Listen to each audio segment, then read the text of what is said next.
Hello everyone.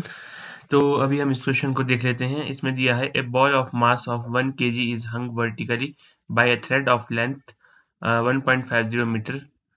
Upper end of thread is attached to the ceiling of trolley of mass m equal to 4 kg. जैसे यहाँ देखो इस figure में है, mass m attached है thread के साथ और ये ट्रॉली के साथ अटैच्ड है जो कि मूव कर सकती है हॉरिजॉन्टली. ठीक है, हॉरिजॉन्टली मूव कर सकती है ये. Initially, the trolley is stationary and it is free to move along the horizontal rails without friction. ठीक है. A shell of mass 1 kg moving horizontally with velocity v naught equal to 6 meter per second collides with the ball and gets stuck to it. As a result, the thread starts to deflect toward right. हमारे को question बताने हैं इसमें. The velocity of combined body just after the collision is second. At the time of maximum deflection of thread with the vertical, trolley moves with velocity. And third one is the maximum deflection of thread with the vertical is. ठीक है, तो देख लेते हैं कैसे करेंगे हम इसको.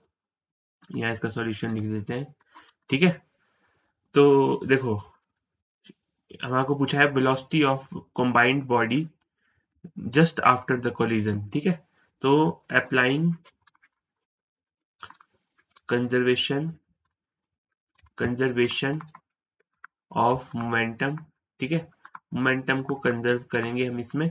ठीक है, तो एम वी नॉट जो होगा वो हो जाएगा 2m वी डैश के. ठीक है, कंबाइंड बॉडी जस्ट आफ्टर दोनों कंबाइन हो रही है कोलिजन के बाद, तो 2m और v डैश उनकी कॉमन वेलोसिटी. तो यहाँ से m कैंसिल हो गया, v डैश आ गया v नॉट बाय 2. ठीक है, v नॉट 6 था, 6/2 3 मीटर पर सेकेंड. ठीक है, पहले का आंसर आ गया, फर्स्ट क्वेश्चन का आंसर आ गया 3 मीटर पर सेकेंड. ठीक है, सेकंड पूछा है at the time of maximum deflection of thread with vertical trolley moves with velocity. ठीक है, अब देखो again applying conservation of momentum. ठीक है, अब देखो 2m v डैश था फाइनली, तो ये इक्वल होगा कोलिजन के बाद दोनों मास चिपक गए और उनकी वेलोसिटी होगी, उनकी मोमेंटम हो गया 2m v डैश. ठीक है, v डैश हमने निकाला था अभी ऊपर. और जब वो रेस्ट पे आएगा बॉल, दोनों बॉल रेस्ट पे आएंगे तो उनका मोमेंटम होगा 2m प्लस ट्रॉली का मास भी आएगा क्योंकि रेस्ट दोनों सिस्टम बना रहे होंगे, और v वेलोसिटी उसकी ट्रॉली की उस पोजीशन पे. ठीक है, तो ये होगा यहाँ से m 1 kg है तो 2 v dash equal to 2 plus 4 v. ठीक है, v डैश 3 था, 2 इंटू 3 इक्वल टू 6v.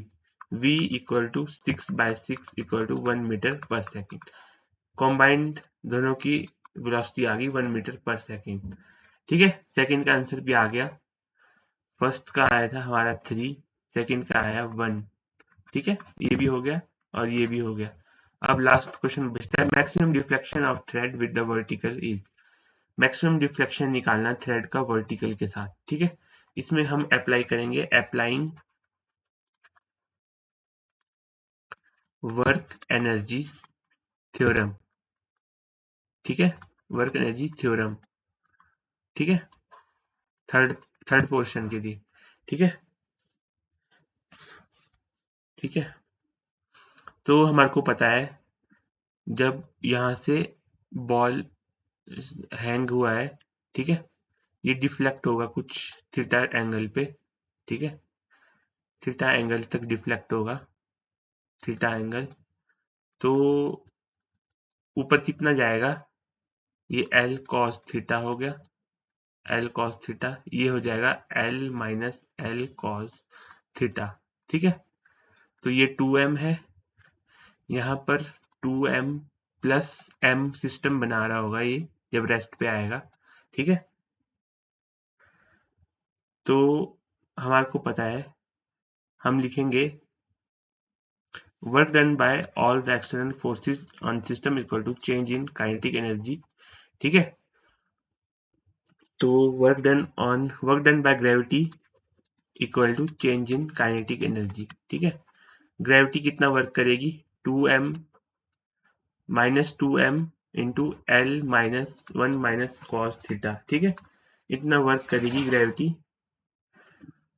ठीक है, equal to change in kinetic energy half 2m plus m into v square minus half 2m। यहाँ पर v डैश थी वेलोसिटी, यहाँ पर v है, v equal to 1 metre per second है, यहाँ पर है 3 मीटर पर सेकेंड। ठीक है, 2m v डैश स्क्वेयर। ठीक है, ये वर्क एनर्जी थ्योरम से हमने लिख लिया। तो इसको सिंप्लीफाई करेंगे जब 2m की l minus L cos theta equal to v dash square minus 3v square, इसको सिंप्लीफाई करके ये आता है। ठीक है, फर्दर m 1 kg है, तो 2 into 1.5 minus 1.5 cos of theta equal to 9 minus 3। इसको v डैश की जगह 3 डाला तो 9 आया, यहाँ 1 डाला तो 1 आया 3। तो 1.5 minus 1.5 cos theta equal to 9 में 3 ये 6 और ये 3। ठीक है, तो यहाँ पर सॉरी, यहाँ पर जी भी था, जी भूल गए थे हम, तो यहाँ 20 आएगा 20। तो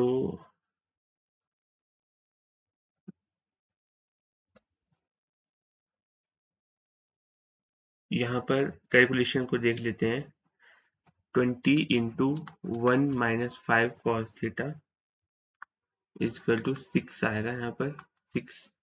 ठीक है, तो इसको सॉल्व करेंगे तो ये आता है 30 minus 30 cos of theta equal to 6। तो ये आएगा 24 equal to 30 cos of theta. Cos of theta equal to 24 by 30। ठीक है, तो इसको काटेंगे हम 12 से, इसको काटेंगे हम 15 से, 4 3 12, 5 3 15। तो cos थीटा आ गया हमारे पास 4/5। ठीक है, cos थीटा 4/5 कितने पे था, थीटा इक्वल टू 37 डिग्री पे। तो ये आ गया हमारा फाइनल आंसर। आई होप आपको समझ में आया होगा, देख लीजिए आप इसको। Thank you.